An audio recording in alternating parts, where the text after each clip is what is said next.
If we limit God's words to the Bible, we put limitations on an infinite being. Here's the thing, God is infinitely consistent. He's not infinitely changing. Within the Bible, God showed us his character, that he is the same, yesterday, today, and forever, and he does not change. Now, I'll talk about the Book of Mormon in a minute, but let's just touch on continuing revelation from your prophets. Because if the Lord's prophet today has something to say today that's different from the people in the past, even 50 years ago, 200 years ago, 2,000 years ago, that is a changing God. And God told us that he does not change. And that's one of the ways that we can spot a false prophet, if he changes God's doctrine. The Mormon Church actually creates so much distrust for the Bible that members won't just look in the Bible and understand that doctrine, because Joseph Smith told us that we believe in the Bible as long as it is translated correctly.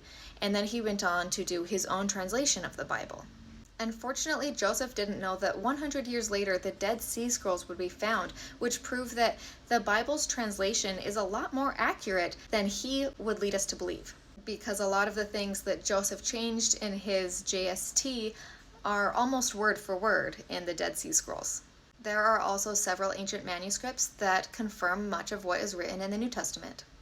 And I think that shows God's infinite wisdom and his consistent character, that he had these ancient manuscripts preserved so that we could cross-compare them thousands of years later. However, that's not the case for the Book of Mormon, because they allegedly just went back up to heaven. But I'll agree with you that there are a lot of great things taught in the Book of Mormon. For example, here it also teaches that God is the same yesterday, today, and forever. And in 3 Nephi 11, Jesus teaches the same doctrine that he taught in the New Testament. He says to repent and be baptized. And he says, "This is my doctrine, and whosoever shall declare more or less than this and establish it for my doctrine, the same cometh of evil." And this is where the LDS Church starts to get in trouble, because there are clearly many doctrines that are far and beyond more than just this simple doctrine of Christ. There's the word of wisdom, there's polygamy, there's baptisms for the dead, there's garments, there's a whole slew of extra doctrines that were never taught by Jesus Christ.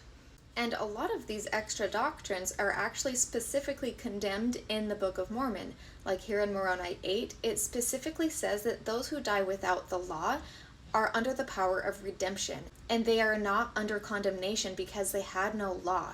But it is mockery before God to deny the mercies of Christ and to put trust in dead works. So why are we doing baptisms for the dead, for people who passed on, who did not have the law of the gospel? It says that they are not condemned. And in fact, these dead works are a mockery of God's mercy. There are also 2 places in the Book of Mormon that specifically say that there is no other name given whereby salvation cometh. So why in your LDS temple endowments do we get a new name to get into heaven? And lastly, in Helaman, it warns us over and over again of the Gadianton robbers' secret combinations. And here in Helaman 6, it says, even most of the righteous Nephites united with the band of robbers and entered into their covenants and their oaths.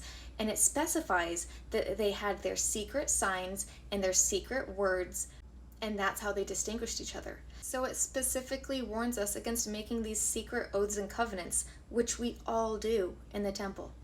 So those are just some of the reasons why so many people are leaving the church today. Many of them leave the church and call themselves pneumo because they're like new branded Mormons, because they actually believe what the Book of Mormon says, which is not the same as the modern LDS church. The Book of Mormon does not teach modern Mormonism. This was my path out of the church. That's why I have all these scriptures on hand. However, I have come across more information along my journey that questions the veracity of the book, but that's for a different video.